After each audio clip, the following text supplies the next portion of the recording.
Hey everybody, welcome to my carving shed here in Virginia. Today we are going to be taking skulls and snakeskin and combining them together.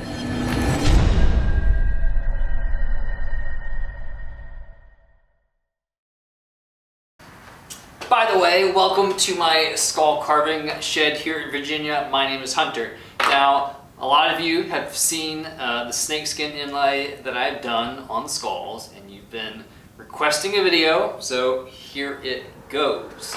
You will, of course, need a few things, not the least of would be a skull and, of course, some snakeskin.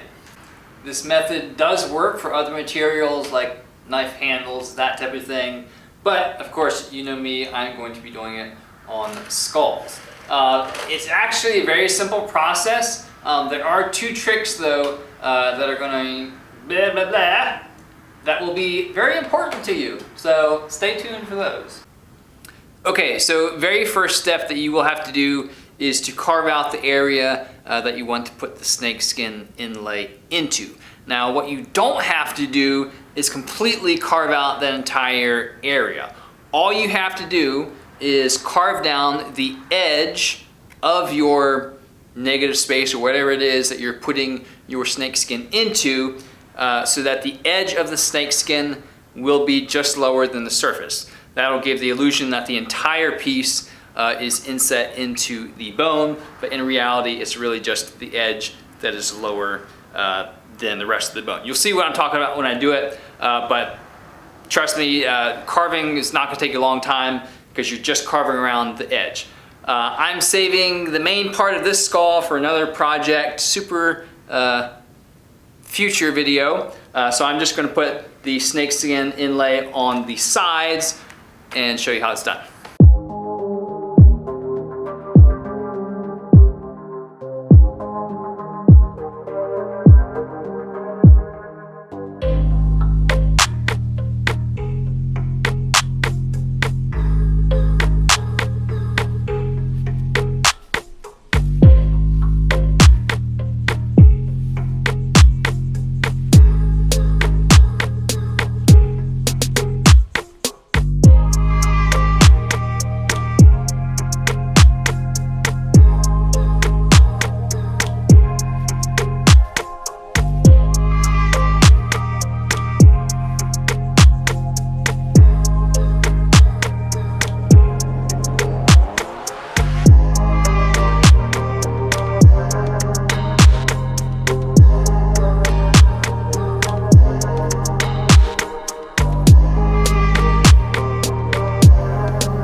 We've got our inset area carved out. The next step is to fit in your snakeskin to that area. And the first trick that I'm going to show you is determining exactly the size of the skin you need to cut out. To do that, cut out a piece of paper, roughly the size of where you're going to be putting the snakeskin, place it onto the skull, and then just press that paper into that inset area, and it will leave a little crease in the paper all around the edge of your space that you're going to be putting the skin. You can then use that paper as a template to cut out the proper size snakeskin. Okay, now quickly as far as the snakeskin itself, do buy tanned snakeskin as opposed to just stretched, dried snakeskin. I buy this off of Amazon. This is Rattlesnake. There are other companies that sell rattlesnake and other varieties of snake skins. They also have dyed ones like red, blue, purple, all different kinds of colors. So you have some pretty cool options there. Keep in mind when you cut out the piece that you're going to inset into the skull, which direction that these scales are pointed. You can point them in any way you want.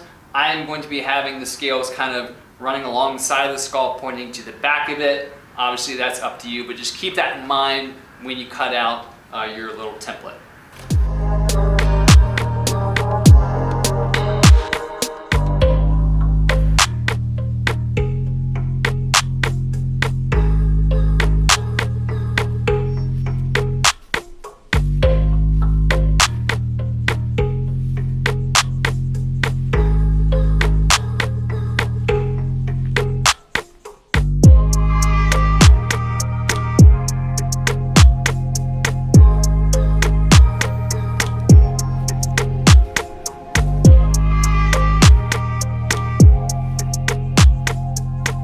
Okay, so we've got our near perfect cutout of our snakeskin.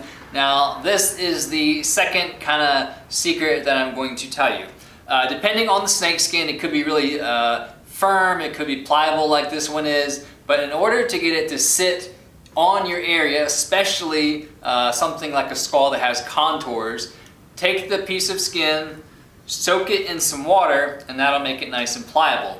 Then what we're going to do, place it on your inlay. It may not fit in there perfectly, okay? But place it on there, and then we're going to take something heavy, place it on top of the skin so that it forms to the contour of the skull, and then let it dry.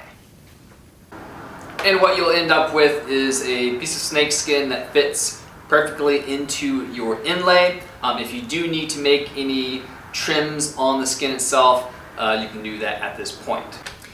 And the very last step, you're going to take some of this gel medium, which is a gel that painters add to the paint to make it thicker. This works really well for this application. Paint on a layer on the back of the snake's skin itself, then press it onto the skull. It doesn't take all that long to dry, so just hold it in there. Any areas that might lips that might pull up, push those down until it is dried, and then come back, add another layer of this gel over on top of that, and that'll just seal it on. It'll fill in any possible gaps around the edges if there are any, and just give you a solid connection to the skull and overall finish.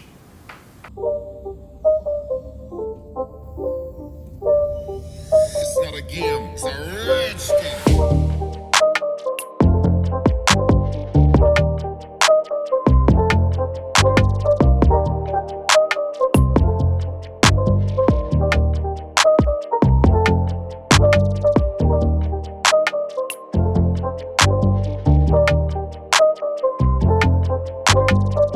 And what you end up with is an inlay with a snakeskin that just perfectly matches the contour of the skull. And because we did carve the little inset, it is just perfectly flush with the surface of the skull, which really just gives a really professional look as far as the inlay, as opposed to just kind of covering parts of the skull with the snakeskin.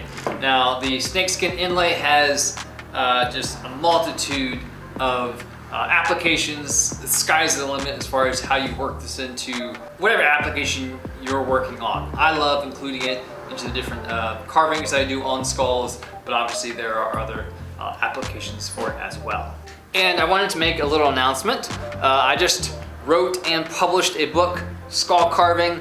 This is a beginner's guide to carving skulls. I run through everything you need to know as far as prepping your skulls, the tools you'll need, burrs, designing, staining, all in this book. There's a plethora of information in there, so regardless of your level, definitely some great stuff in there. But the focus is kind of giving you all the confidence to get started, or if you've gotten started, to kind of take your carving to the next level. So this is on Amazon. I'll leave a link in the description of this video if you want to check it out. But yeah, I published a book. So thanks again for watching, everybody.